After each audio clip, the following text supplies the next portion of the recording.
Welcome to Penukonda times news కు స్వాగతం సుస్వాగతం.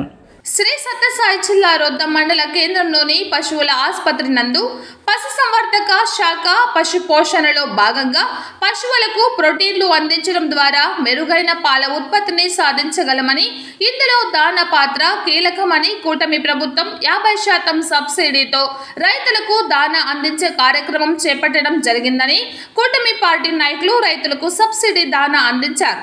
అంతేకాకుండా అందులో 20% ఎస్సీ ఎస్టీలకు కేటాయించడం జరిగిందని తెలిపారు. ఒక దానా బస్తా 1100 కాగా సబ్సిడీ పోను 550 రూపాయలకే అందించడం జరుగుతుందని తెలిపారు. ఈ కార్యక్రమంలో టీడీపీ పార్టీ నాయకులు మాధవనాయుడు, చిన్నప్పయ్య, మండల కన్వీనర్ నరహరి, చంద్రమౌళి, టైలర్ ఆంజనేయులు, అశ్వత్ నారాయణ, పశుసంవర్ధక శాఖ అధికారులు తదితరులు పాల్గొన్నారు.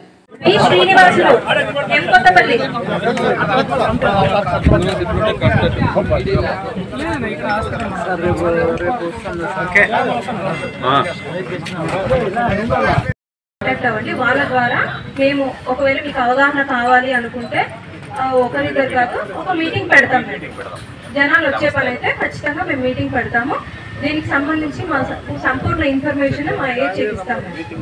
ఎవరైనా ఇంట్రెస్ట్ ఉన్న వాళ్ళు ముందే మాకు కొంచెం ఒక 1 వీక్ గ్యాప్ ఇస్తే మేము చుట్టుపక్కల పల్లెల్లో కూడా ఎవరైనా ఇంట్రెస్ట్ ఉంటే వాళ్ళని ఆ మీటింగ్కి పిలుచుకుంటాము. Thank you sir, thank you so much. పశువులకి ప్రోటీన్ ఆవశ్యకత ఎంత ఉంది, దానికి మనము గవర్నమెంట్ నుంచి ఆ ప్రోటీన్ ఆవశ్యకతను దృష్టిలో పెట్టుకొని మనం సబ్సిడీ తోటి దానా ఇవ్వడము, ఈ విషయాలన్నీ మాట్లాడుతున్నాము. దాంతోపాటు ఇక్కడ నేను ఒక విషయం మీతో పంచుకోవాలనుకుంటున్నాను. ముఖ్యంగా ఏంటంటే ఇప్పుడు మనం అందరూ పాలు బాగా రావాలని దానా మనం సప్లై చేస్తున్నాము, దానా పెడతాము, మనకు పాలు బాగా వస్తాయి.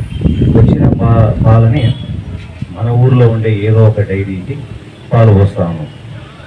కానీ ఒక ఊర్లోనే 2-3 డైరీలు ఉంటాయి. దాంట్లో మనకు ఆ డైరీ ఎవరైతే పాలు కొలుస్తుంటారో ఆ వ్యక్తులు ఎవరైతే మనకు అనుకూలంగా ఉంటారో వాళ్ళకి ఆ గ్రామంలో పాలు పోస్తూ ఉంటారు. ముఖ్యంగా నేను ఇక్కడ ఈ విషయం ఎందుకు చెప్పాలనుకుంటున్నాను అంటే, ఎందుకు ఈ పాయింట్ చెప్తున్నానంటే, ఈ డైరీ సంబంధించి ముఖ్యంగా మహిళలతోటి ఒక డైరీ సహకార సంఘాలు ఏర్పాటు చేయాలని చెప్పేసి దాన్ని నాకు జిల్లా ప్రత్యేక అధికారిగా నియమించారు. ఆ విషయం మీద నేను అవకాశం ఉంటే ఈ అవకాశాన్ని వినియోగించుకోవాలని అనుకుంటున్నాను. ప్రతి గ్రామంలోనూ మనకి మహిళలతోటి పాలు పోసే మహిళలతోటి సహకార సంఘాలు ఏర్పాటు చేయాలని గవర్నమెంట్ వాళ్ళు ఆదేశించి ఉన్నారు. తదనుగుణంగానే నేను జిల్లా స్థాయిలో కూడా సంఘాలు ఏర్పాటు చేయడానికి నా వంతు ప్రయత్నం చేస్తున్నాను.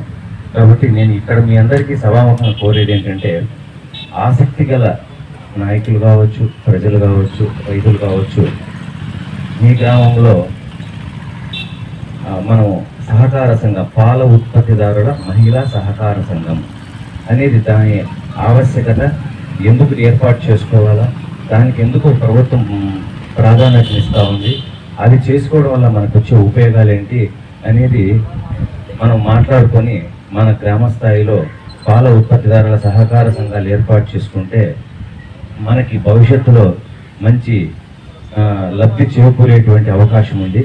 కాబట్టి ఈ దృష్టిలో ప్రతి ఒక్కరు ఆలోచన చేసి ఏ గ్రామంలో అయితే మీరు సహకార సంఘాలు ఏర్పాటు తెలుసుకుంటున్నారో దయచేసి మా డాక్టర్ గారి దృష్టికి తీసుకొచ్చినట్టయితే మా డాక్టర్ గారు లేకపోతే ప్రతి రైతు సేవా కేంద్ర పరిధిలో మా సిబ్బంది ఉంటారు, వాళ్ళు మీతోటి చేసి మనం అందరం కలిసి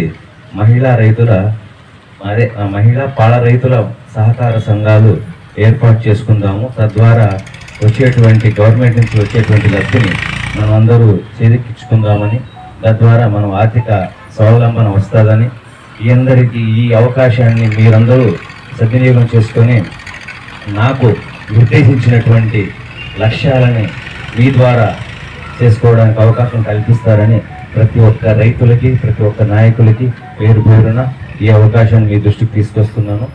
కానీ మీ అందరూ సహకరిస్తారని, సంఘాలు ఏర్పాటు చేసుకుందామని అనుకుంటున్నాను. మళ్ళీ మనం ఈ రొద్ద మండలంలో ఈ పాల రైతుల మహిళా సంఘాలు ఏర్పాటు చేసే క్రమంలో నేను మన గ్రామాలకి మాకు అక్కడ మీటింగ్ అరేంజ్ చేసుకునేసి సంఘాలు ఏర్పాటు చేయడం జరుగుతుంది. మళ్ళీ కలుద్దామని మీ అందరినీ చిన్నపల్లి గారికి, టైలర్ ఆంజనేయులు గారికి, అదే అశ్వత్ నారాయణ గారికి ముఖ్యంగా ఈ వెటర్నరీకి సంబంధించినటువంటి టీడీ మేడం గారికి, ఏడీ గారికి, అదేవిధంగా ముఖ్యంగా మా స్థానిక డాక్టర్ మేడం గారి వైష్ణవి గారికి, మిగతాటువంటి సిబ్బందికి, ఇక్కడికి వచ్చే పార్టీ నాయకులకు అందరికీ నా యొక్క నమస్కారం తెలియజేస్తున్నా. ఈరోజు ముఖ్యంగా రైతుల్ని ఆదుకోవాలనే ఉద్దేశంతో ఈరోజు ఈ యొక్క కార్యక్రమాన్ని ఏర్పాటు చేయడం జరిగింది.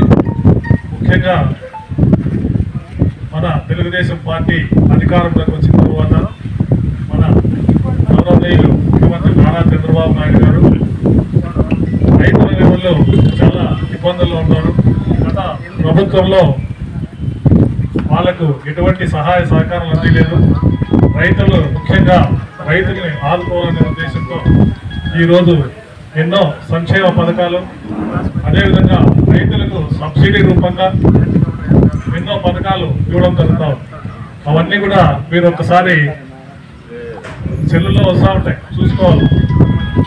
ముఖ్యంగా ఎన్నికల ప్రచారంలో భాగంగా ఆ రోజు రైతులకు 20,000 రూపాయలు అకౌంట్లో వేస్తానని చెప్పి ఆ రోజు మాట ఇచ్చాడు. ఆ మాట కట్టుబడి ఈ నెల 22, 23 తారీఖుల్లో తప్పకుండా రైతు సోదరులందరికీ కూడా అకౌంట్లో వేయడం జరుగుతుంది. అంతేకాకుండా రైతుల్ని ఈ యొక్క పశువులు అనేది రైతులకి ఒక ఆదాయంగా వచ్చే వనరు. ఎందుకంటే వ్యవసాయంలో ఏదో సంవత్సరానికి ఒకసారి మనకు పంట పడితే వస్తుంది, కానీ ఈ పశువులు పెంచుకునే దాన్ని బట్టి మనకు దినామం ఏదో ఖర్చులకి తప్పకుండా వస్తుంది. అంతేకాకుండా రైతులు కూడా ప్రతి ఒక్క రైతు కూడా ప్రతి ఒక్క గ్రామంలో కూడా ఒక ఆవు 2 ఆవులు పెట్టుకొని ఈరోజు వాళ్ళు పోషణ చేస్తున్నారు. ఆ పాలు కూడా గతంలో డైరీలు ఉండేవారు, కానీ ఇప్పుడు ఒక ఊర్లో 2 డైరీలు ఉన్నాయి. మంచి రేట్లు కూడా వస్తున్నాయి. కాబట్టి ఈ పశువుల్ని ఇంకా అభివృద్ధి చేసుకొని వాటిని మంచి పోషకాలు అందిస్తే అవి కూడా పాలు పిండడం కానీ వెంటనే ఎదగట్టడం కానీ జరుగుతుందని చెప్పేసి ప్రభుత్వం ఆలోచన చేసి ఈ యొక్క దానాన్ని పంచుతా ఉంది. ఏదో ఇప్పుడు కొద్దిగా వచ్చింది. మన అధికారులు కోరేది ఒకటే, ప్రతి ఒక్క గ్రామంలో కూడా ప్రతి ఒక్క రైతుకు కూడా ఉన్నది కాబట్టి, ఆవులు ఉన్నాయి కాబట్టి అందరికి కూడా ఇంకా ప్రభుత్వం నుంచి